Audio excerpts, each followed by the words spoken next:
পাট শাক একবার এইভাবে ভাজি করে দেখুন, এর স্বাদ কিন্তু কিছুতেই ভোলা যায় না। এতটাই টেস্টি হয় পাট শাকের এই ভাজি রেসিপিটি।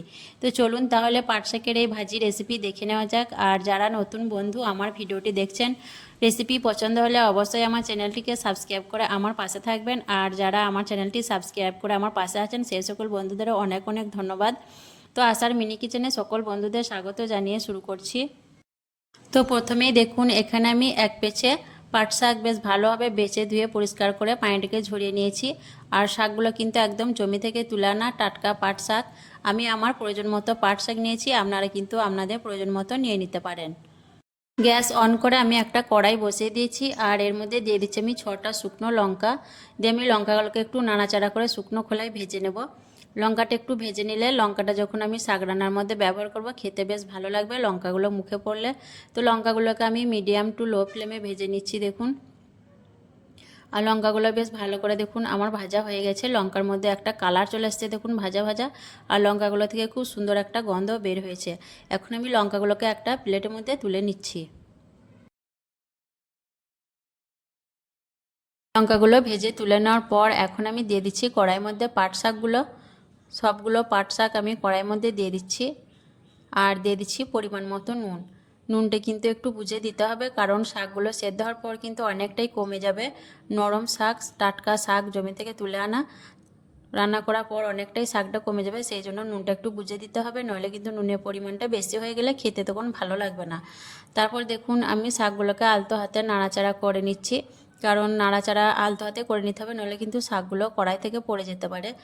তো এইভাবে করে আমি কিছুক্ষণ নাড়াচাড়া করে নেবো। আর শাকগুলো কিন্তু কিছুক্ষণ পর অনেকটাই নরম হয়ে যাবে। শাকের মধ্যে কিন্তু আমি কোনোরকম পানি ব্যবহার করিনি। দেখুন কিছুক্ষণ পর শাকটা অনেকটা নরম হয়ে গেছে, আর শাকগুলো থেকে বেশ কিছুটা পানি বের হয়েছে দেখুন। এই পানির মধ্যেই কিন্তু শাকটা বেশ ভালোভাবে সেদ্ধ হয়ে যাবে। আর শাকগুলো কিন্তু আমি আরও সেদ্ধ করব, শাকের মধ্যে এই পানিটা কিন্তু থাকবে না, অনেকটা ঝুরঝুরে হয়ে যাবে। তো শাকটা বেশ ভালোভাবে দেখুন নাড়াচাড়া করে নিয়ে আমি এখন একটু জড়ো করে দিচ্ছি, শাকটা ভালোভাবে সেদ্ধ হতে থাকুক। আর ততক্ষণে আমি যে লঙ্কাগুলো ভেজে রেখেছিলাম সেই লঙ্কার মধ্যে দেখুন অল্প নুন দিয়ে লঙ্কাগুলোকে আমি গুঁড়ো করে নিচ্ছি, কারণ লঙ্কাগুলো একটু ঠান্ডা হওয়ার পর বেশ মরমরে হয়েছে। এই অবস্থায় লঙ্কাটাকে ভালোভাবে গুঁড়ো করে নেওয়া যাবে। আর লঙ্কাগুলো ঠান্ডা হয়ে গেলে কিন্তু নরম হয়ে যাবে, তখন কিন্তু লঙ্কাগুলো বেশ ভালোভাবে গুঁড়ো করা হবে না। তার জন্য আমি প্রথমে লঙ্কাটাকে গুঁড়ো করে নিচ্ছি।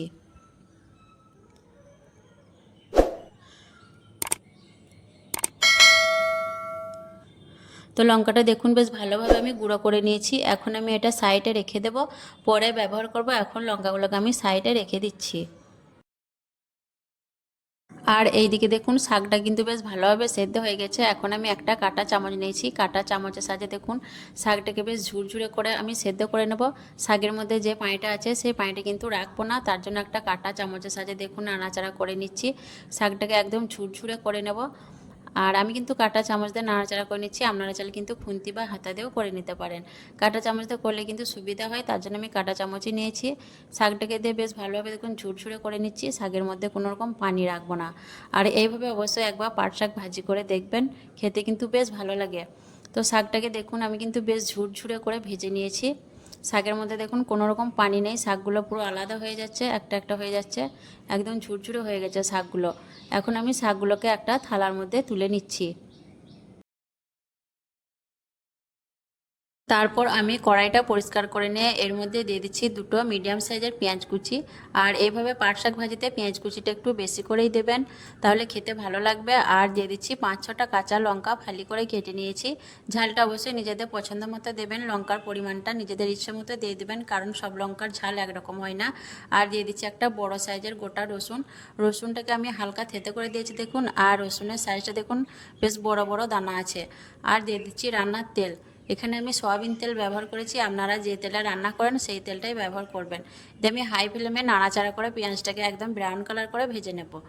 আর এইভাবে যারা পাট শাক ভাজি করে খাননি তাদেরকে রিকোয়েস্ট করব অবশ্যই একবার এইভাবে পাট শাক ভাজি করে খাওয়ার জন্য। দেখবেন এর স্বাদ কিন্তু ভুলতে পারবেন না, এতটাই মজার হয় এইভাবে পাট শাকটা ভাজি করলে। পেঁয়াজটা দেখুন বেশ কিছুক্ষণ ভেজে নেওয়ার পর পেঁয়াজের মধ্যে সুন্দর একটা গোল্ডেন ব্রাউন কালার চলে এসছে। এখন আমি এর মধ্যে দিয়ে দিচ্ছি পাট শাকগুলো। শাকগুলো দেওয়ার পর প্রথমে আমি খুন্তি দিয়ে উল্টো পাল্টা করে নেব কিছুক্ষণ। প্রথমে যদি আমি শাকটা ঝুড়ো ঝুড়ো করে ভাজতে যাই তাহলে কিন্তু কড়াই নিচে রসুন আর পেঁয়াজটা পড়ে পুড়ে যেতে পারে, এতে করে খেতে ভালো লাগবে না।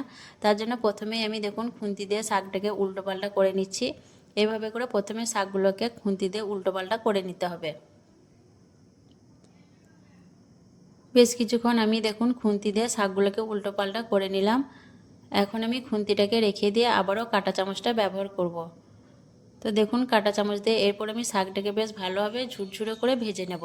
এইভাবে করে অবশ্যই শাকগুলোকে একবার ঝুরঝুরে করে ভেজে নেবেন, তাহলে দেখবেন খেতে বেশ ভালো লাগবে। আর পাট শাক এইভাবে অবশ্যই একবার ভাজি করে খেয়ে দেখবেন, খেতে কিন্তু বেশ ভালো লাগে, এর স্বাদ কিন্তু ভুলতে পারবেন না। তো কাঁটা চামচের সাহায্যে দেখুন আমি শাকটাকে বেশ ভালো করে ঝুরঝুরে করে ভেজে নিচ্ছি। শাকগুলো দেখুন বেশ ভালোভাবে কিন্তু আমার ঝুরঝুরে করে ভেজে নেওয়া হয়ে গেছে। এখন আমি এর মধ্যে দিয়ে দিচ্ছি চিলি ফ্লেক্স। আগে যে লঙ্কাগুলো ভেজে গুঁড়ো করে রেখেছিলাম সেগুলি এখন দিয়ে দিলাম। দিয়ে আমি বেশ ভালোভাবে নাড়াচাড়া করে লঙ্কাগুলোকে শাকের সঙ্গে মিশিয়ে নেব। আর এইভাবে লঙ্কাটাকে একটু ভেজে গুঁড়ো করে দিলে খাওয়ার সময় কিন্তু লঙ্কাগুলো মুখে পড়লে বেশ ভালো লাগে খেতে। আর লঙ্কাটাকে একটু ভেজে দিলে বেশ সুন্দর একটা ফ্লেভারও আসে। এইভাবে পাট শাকটা ভাজি করলে খেতে কিন্তু দারুণ লাগে, অবশ্যই একবার খেয়ে দেখবেন, এর স্বাদ কিন্তু কিছুতেই ভুলতে পারবেন না। তো শাকটা দেখুন বেশ ভালোভাবে আমার ঝুরঝুরে করে ভেজে নেওয়া হয়ে গেছে। এখন আমি একটা প্লেটের মধ্যে তুলে আপনাদের পরিবেশন করে দেখিয়ে দিচ্ছি দেখুন।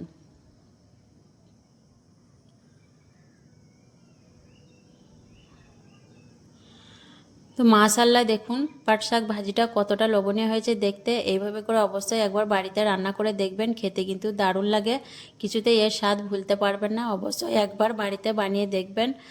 আর কেমন লেগেছে অবশ্যই কমেন্টে জানাবেন। ভালো লাগলে লাইক করবেন, শেয়ার করবেন আর আমার চ্যানেলটি সাবস্ক্রাইব করে আমার পাশে থাকবেন। আসবো আবারও অন্য কোনো রেসিপি নিয়ে। সকলে ভালো থাকবেন, সুস্থ থাকবেন। আল্লাহ হাফেজ।